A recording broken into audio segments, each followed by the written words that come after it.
अभिकर्ता संघ कटक शाखार वार्षिक अधिवेशन। भारतीय जीवन बीमा अभिकर्ता संघ कटक शाखा 1 वार्षिक साधारण अधिवेशन चौधुरी बजार स्थित कर्मवीर गौरीशंकर टाउन हॉल ठारे अनुष्ठित हो जाइछि। शाखा सभापति विभुदत्त महांती सभापतित्व उक्त सभारे जीवन बीमा अभिकर्ता महासंघ कटक मंडल परिषदर सभापति देवेंद्र कुमार मुदुली, संपादक ज्ञानेन्द्र कुमार मिश्र और मंडल परिषदर अन्यान्य नेतृमंडली उपस्थित रही अभिकर्ता मानक समस्या और तार समाधान विषय आलोचना करथिले। ICLIASOर शाखा परिचालक अभिलाष आचार्य, कटक शाखा 1 शाखा परिचालक विश्वजित दास और उपशाखा परिचालक विद्याधर पृष्टि जोगदे अभिकर्ता मानक सबु प्रकार सहयोग करने को प्रतिश्रुति प्रदान करथिले। उक्त सभारे भारतीय जीवन बीमा निगम कटक मंडलर manager product and digital marketing Pralay Kumar नायक मुख्य अतिथि भावे जोगदे किभली अभिकर्ता माने अधिकरु अधिक व्यवसाय करिपारिबे आलोचना करथिले। सर्वशेष शाखा संघर नूतन कर्मकर्ता चयन करा जायथिला। शाखार संघर नूतन शाखा सभापति भावे महेंद्र कुमार प्रहराज, शाखा संपादक प्रभात कुमार महापात्र, शाखा कोषाध्यक्ष जगन्नाथ पंडा, शाखा उपसभापति अंजन कुमार नायक, किरण कुमार पटनायक, सह संपादक राजेश साहू प्रमुख नूतन कर्मकर्ता मानकु LIAFI केंद्रीय कार्यनिर्वाही कमिटी सदस्य नारायण साहू शपथ पाठ कराइथिले। उक्त सभारे वरिष्ठ अभिकर्ता श्रीधर कुमार बेहेरा को सम्मानित करा जायथिला। सबु कर्मकर्ता एवं मोर एठारे उपस्थित थिबा सबु एजेंट भाई मानकु मते डेथ हेल्प फंड चेयरमैन हिसाब रे किछि कहबा को दिया जायछि। चांदा बेटा ये सब दबा को पड़तो। मोर उद्देश्य होछि 10 लाख टका रहइबो ताने जो इंटरेस्ट आसीबो सेते क्लेम पेमेंट हबो और रो खर्च भी होछि। ज्ञानेन्द्र कुमार मिश्र मंडल संपादक कटक मंडल परिषद। देखो ये गोटे परंपरा प्रायतः आम कटक डिविजन 19टा ब्रांच रही। 19टा ब्रांच रे 19टा संगठन भी रही एजेंट मानकर। तो अत आमर ये गोटे ब्रांच जो थे आपंकर life insurance agent association Cuttack branch 1 ना नामित और प्रति वर्ष एमाने परंपरा अनुसार यांकर वार्षिक अधिवेशन करती। आज से वार्षिक अधिवेशन और सहित चयन हम आपणकर कर्मकर्ता नूतन कर्मकर्ता। तेणु ये प्रसंग जहाँ आमर परिवर्तन होती पूरा सारा भारत वर्ष रे जे बीमा शिल्प क्षेत्र में IRDA गाइडलाइन अनुसार किसी परिवर्तन आसी। से परिवर्तन पॉलिसी होल्डर मानकर हित को ध्यान में रखाई कराई। तो अतएव ये परिवर्तन पर निश्चित भाव में आशानुरूप जो विश्वास थिला, जो आशा थिला, जो भरोसा थिला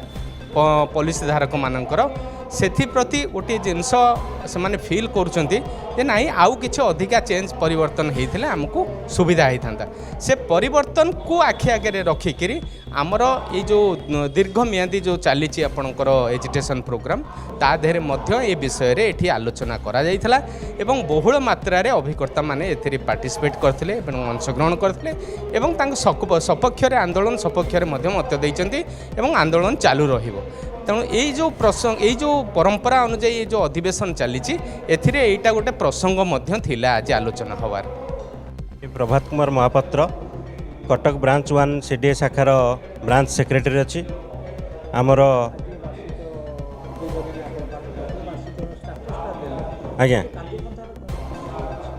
आमर हूँ कौन ना वर्ष सारा विभिन्न कार्यक्रम आमर उन्नतिमूलक कार्यक्रम सब होता है एवं एजेंट मानकर जो आमर गोटे डेथ हेल्प फंड अच्छी जोटा कि समस्ते तारे कंट्रीब्यूट करथांती एवं जदि कौन से एजेंट डेथ हो जाए ताहले तांको माने घर लोक बा परिवार को आम 30,000 टका लेखाएं आसोसिएशन तरफ सहायक करथाउ एवं आसोसिएशन विभिन्न उन्नतिमूलक कार्य वर्ष सारा आम करिथाउ। जेकोसी एजेंट देह खराब है आम आसोसिएशन जो समस्त मेम्बर मैंने पाखे पहुँची आश्वासना करथाउ एवं अन्यान्य विभिन्न उन्नतिमूलक कार्यक्रम सब हुए एवं से गुड़ाक आम जो वर्ष को थरे कार्यक्रम होता है एवं ऑफिशियली जेकोसी एजेंटर कौन असुविधा हुए आम ऑफिस रे तांको विभिन्न प्रकार कार्य सहयोग करथाउ। आसोसिएशन आमर लक्ष्य अच्छी जे आमे प्रत्येक एजेंट मानकू आमे केमती मेडिक्लेम सुविधा देबू एवं प्रत्येक एजेंट मानकू जेमती माने तांको कार्ड प्रदान करी तांकर चिकित्सा सहायक हेबू एवं तांकर जो डेथ हेल्प फंड जेतिक आमर अच्छे तांको केमती आहरी अधिक करूँ एवं प्रत्येक एजेंट को फाइनेंशियल फ्रीडम आम जमी दवाई आम चेष्टा रखी ना यहाँ हूँ लाइफ इंश्योरेंस कॉर्पोरेशन आमर हूँ ऑल इंडिया माने रे एसोसिएशन चलती आमर ब्रांच तरफ आमर मीटिंग कराऊँच यहाँ ऑल इंडिया लेवल अच्छी आम क्षतिग्रस्त परिवार को आम बर्तमान आगु थिला बर्तमान फंड टिके बढ़ेला पर आम चेष्टा करूँ आम जदि कौन क्षतिग्रस्त हम ताला आम किसी साहाय्य सहयोग करूँ सरकार तरफ किसी आमको एपर्यंत साहाय्य मिलनी आउ सरकार तरफ किसी आमर आगू प्रस्ताव जदिओ कि प्रस्ताव देव कि साहाय्य सहयोग करेंगे ताले आम करूँ बर्तमान सुधा एपर्यंत किसी होना मो ना हूँ विभुदत्त महांती मु कटक ब्रांच आज 15 वर्ष पूर्व प्रेसिडेंट हिसाब से कार्य चलाऊली आज मु दीर्घ 15 वर्ष प्राय कटक ब्रांच प्रत्येक एजेंट कहे जे मु प्रेसिडेंट हिसाब से कि काम करिछि आउ को प्रकार उन्नतिमूलक कार्य करिछि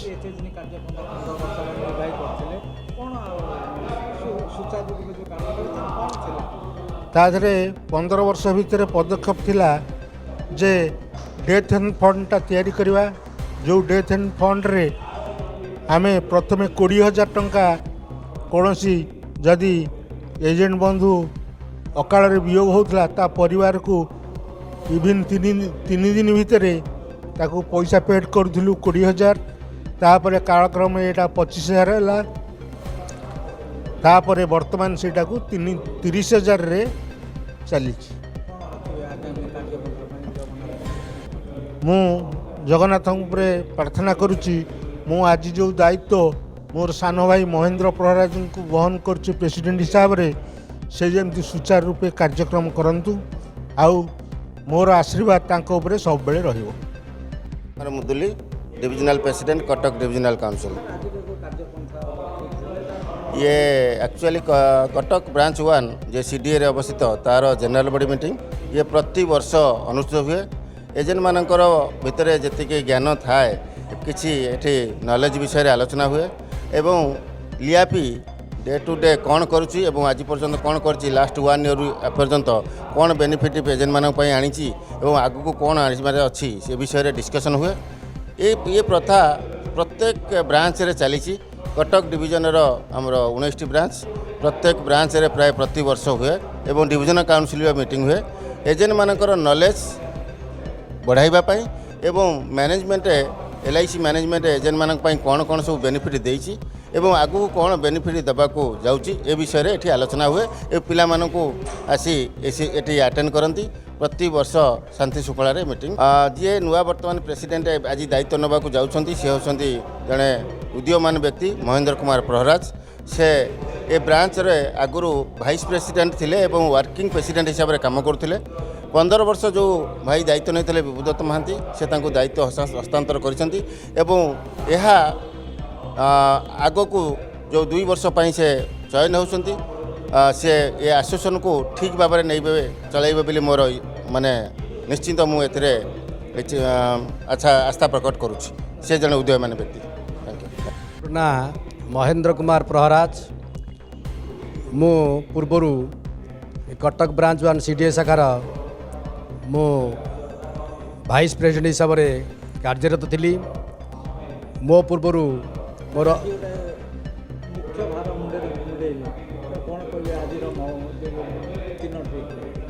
मोर पूर्व भाई बड़ भाई विभुदत्त महांती से जो मार्ग रे आमको परिचालित करी जो श्रृंखलित मार्ग आमको परिचालित करी आसुले आमे सही मार्ग रे जीवाई पूरा यथेष्ट भाव में आम दायित्व वहन करूँ एवं सही मार्ग में आम सुपरिचालित हेबू एवं से मोर आशा विश्वास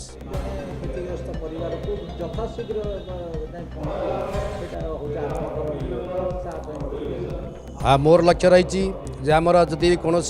अभिकर्ता भाई जदि अकाल वियोग जदि सी चली जाती ताले पूर्वर आमको मिलूता परिवार वर्ग को 2-3 दिन भितर 30,000 टंकार अनुकंपा राशि सहायता प्रदान करूँ। एवं मु चाहूँगी जे सेटा केमिति आम 1 लाख टका पर्यंत तुरंत तांकु माने मरिबार गोटे दिन पूर्वर जमी शवदाह पूर्वर जमी परिवार वर्ग को आम आर्थिक सहायता जोगई पारू से मोर माने सबुठार बड़ लक्ष्य। तेणु जगन्नाथ पाखे मोर एतिकी प्रार्थना जे से मते आशीर्वाद दिंतु एवं मते सहायक हूँ मोर चलापथरे सहायक हूँ मते शक्ति दिंतु एवं मो सही शक्ति बल कि मोर अभिकर्ता भाई मानकर अभिवृद्धि करी एवं आमर अभिकर्ता बंधु मान सहित मिसिकी कार्यान्वित भाव में सुचारूपता को संगठित करी। कटकरू रजत कुमार महांती रिपोर्ट सत्य समाचार।